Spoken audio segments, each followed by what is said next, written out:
Hello everyone, it's Daryn Wood. So, season 2 of The Boys recently wrapped, and what do you know, it got me thinking enough to actually write a YouTube video.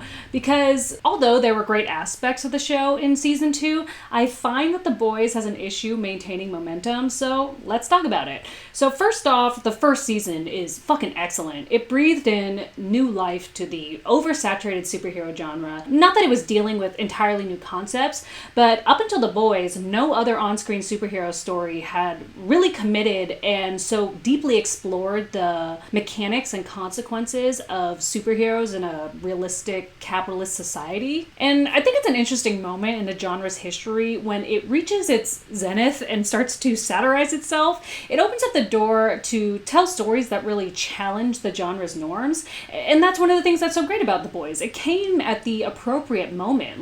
Right as we're reaching this sort of superhero fatigue and seeing the same shit over and over again, The Boys comes in and it just takes all of those elements of superhero fatigue and applies this intense realism to it and a complete deconstruction of the genre. And not just alluded to it, really fucking went for it. It was absolutely fantastic, but as great as so many parts of it are, I found myself losing interest by the end of the first season and struggling to renew interest in the beginning of the second season. So it just got me thinking, what is going on here? And if I dissect what I originally found so captivating, it's the introduction of all these different characters and ideas, and that is then turned up even more by how these distinct characters then meet and interact with each other.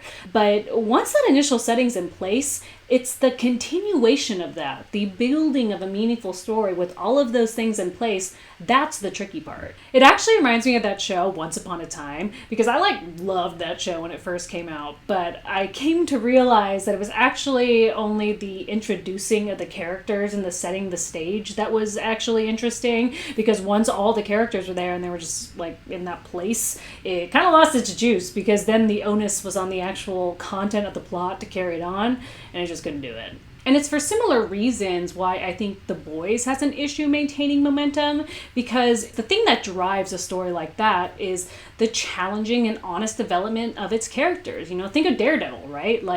A somewhat similar premise, more so just superheroes interacting in the real world.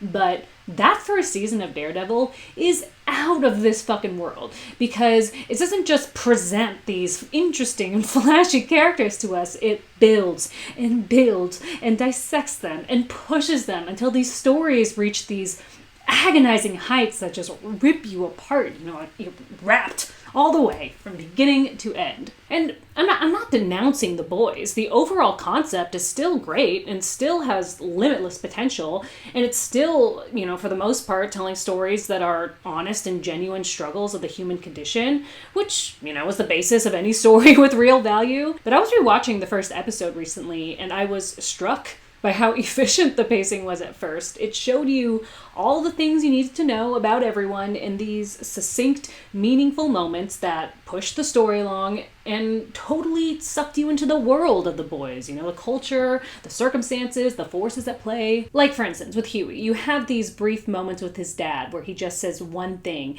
and it says so much about their relationship. Huey's trying to build a case against Vought and his dad's just let it go. It's gonna be a hard fight and you don't have it in you. You never have. And you're just oof, that's loaded as fuck. And then Huey is envisioning himself telling off a Vought representative and then just kind of meekly asks for more time. And that's another great example of who Huey truly is and the war that's going on inside of him. And then there's that scene with Maeve where she's kind of coldly tells Starlight to buck up and never let them see you cry. And in that alone, you see a person who's not totally heartless and has some compassion, but is just so entrenched in the system that her spirit is just totally broken. It's just please don't make this any harder than it is for the rest of us.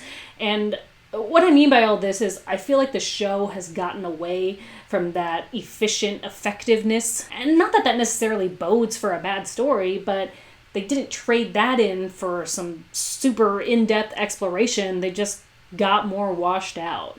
And also, as the plot builds, then the weirdness and corruption of Vought is revealed, and Billy's ulterior motives are revealed, and the work with the CIA is revealed. It's great, solid groundwork for a good plot. There's just not a lot of work done to garner emotional investment in anything, so it always had this tendency to feel good enough but not awesome. And that's my issue with The Boys. Issue, if you can even call it that, because I'm never technically unhappy with The Boys. I'm never fully deterred or bored. I just rarely dazzled, and thus only peripherally interested now. And I think one of the reasons why I have this feeling of almost good enough is because, well, one, I don't think the chemistry between the cast is that great. I mean, not to mention Daredevil again, but, I mean, come on, best show ever. But basically, every character is essentially in the same place. And I don't mean their experiences or their actions, I mean, who they are as people. And I finally realized this in the second season when I realized what was pulling me in again. Because episodes 1 through 6 really weren't doing it for me, man. The boys, Huey, Frenchie, Mother's Milk, Kimiko, the foundation of their bond and friendship really wasn't strong enough to make their escapades or their interactions really feel like anything. What I mean is, I never formed an emotional investment in their crew, so their social dynamics don't make for a good story because the relationships within them were never sufficiently earned or challenged. And I noticed this in that episode where Huey has a breakdown in the well and Mother Milk gets him out of it, and then Frenchie's like, hey, you're pushing everyone too hard, we're all about to snap. And I was watching it and I was like, I feel like this has the potential to be a really moving moment. I could feel what they were alluding to. We were supposed to feel the push and the pull and the strains on the bonds of this group, but I just didn't. So, But then the plot points within these moments is still really cool and compelling. So, I don't know. The Boys is a very confusing experience for me. It feels like a big old tease. I'm just getting fondled just enough, and it's switch scenes. And you're like, fuck! And I was actually getting pretty fatigued and annoyed with the Deep, Butcher, and Homelander, because I mean, do I even have to say it? The Deep's whole thing is trash. I was actually starting to get pissed when he would come on screen, and not because he's a bad guy, because it's so boring. I could not care less what this motherfucker is up to. Leave it the fuck alone. If they're gonna focus on a supplemental side character, it should have been A-Train. I just feel like they could have alluded to what was going on with the church and the cult thing with the Deep without devoting real actual parts of the episodes to it. It felt so unnecessary. It brought the show to a screeching halt several times. And also, I just feel like the groundwork they lay for A-Train is way more interesting, and I wanted to go back to that, It's a story worth telling, the fear and resulting identity crisis of becoming obsolete, of losing your status and sense of self-worth to the younger, better version of you. So I was disappointed when they didn't lean more into that and they just kind of pushed him off to be a peripheral character. But I was definitely getting super fatigued with the Butcher and Homelander because it was getting real fucking redundant. I'm sorry, but we get it. The Butcher is an angry asshole and Homelander is a weird psychopath. So I was so happy and also so annoyed that they finally started going in an interesting direction for them, because by the time they finally got around to it, we only got a tiny piece of it. Because I was getting real sick of Butcher, because I'm sorry, watching him insult people for an entire season, it's not a character arc. But when Starlight comes into the crew and her and Butcher start going at each other's throats, I was like, okay, cool. We're finally going to start challenging their characters and revealing some new shit. But, with Starlight, it was kind of some of the same shit. She started out really strong. She's the vessel that provides the ideal shattering peek behind the curtain, and we see the disgustingly real similarities to our world today. The corruption of corporate greed, the inability to speak freely in a litigious capitalist society, blah, blah, blah. And then that turned into every scene being the same old song where there'd be all these new moments, but at the end of every Starlight scene, it's just another version of a well-meaning girl that's jaded and fed up.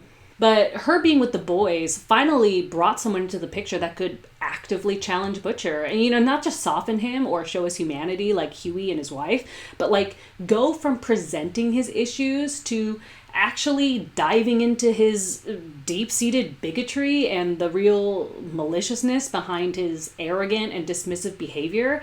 And then within that interaction, dive into her anger and calculating nature as well. Like that scene where they're in the car relating to each other. I mean, it was kind of cheesy and topical, but I was like, damn, I wish they would have stayed on this and gone a little farther, because this is what I want to see. The real meat and potatoes of what's propelling these characters and how it affects the dynamic as a whole. Like, I thought it was great that she pointed out to Huey, like, have you never noticed MM's OCD? Like, do you guys all even really know each other? Like, it's great. More of that. And then with Homelander, I was so happy that they finally got into his developing relationship with his son in the last 2 episodes. It was phenomenal. It got back to real storytelling, because as fun as it is to watch 700 different ways that Homelander can be a murderous asshole, the real underlying root of all his weird shit is daddy issues. Because not only did he never have a loving parenting figure, he also believed that he would never have children. So that cocktail of childhood trauma is what makes his weird shit in the first season so compelling, because we all know that a loveless childhood seriously fucks people up, it keeps them in a childlike state, it warps their idea of what love is, makes them unable to form healthy relationships, etc., etc. So his taking on the father role in the 7 is like his desperate attempt to try to create a family of his own and some sort of legacy, even though he has absolutely no healthy framework to base that on.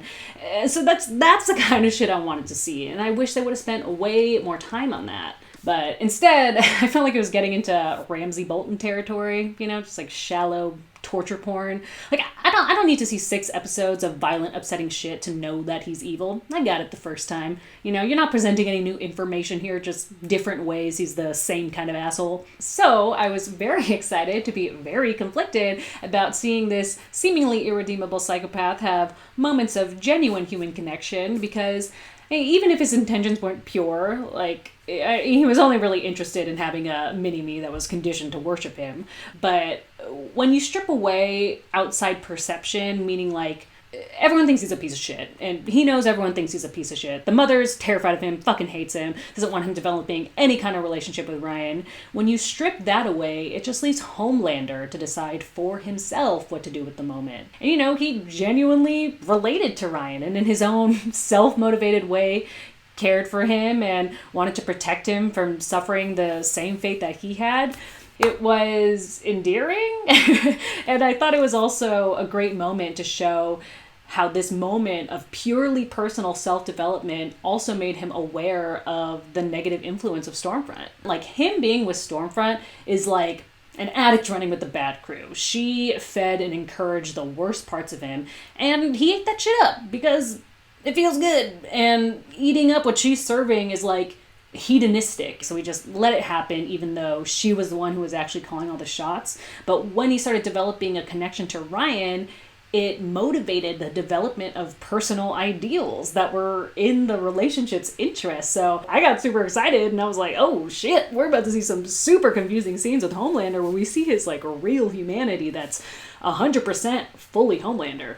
But unfortunately, we only got a taste of it, but it was still great. And that's exactly what I'm trying to say with this whole video, is that the boys felt great again when these characters were genuinely challenged and started moving in honest, different directions.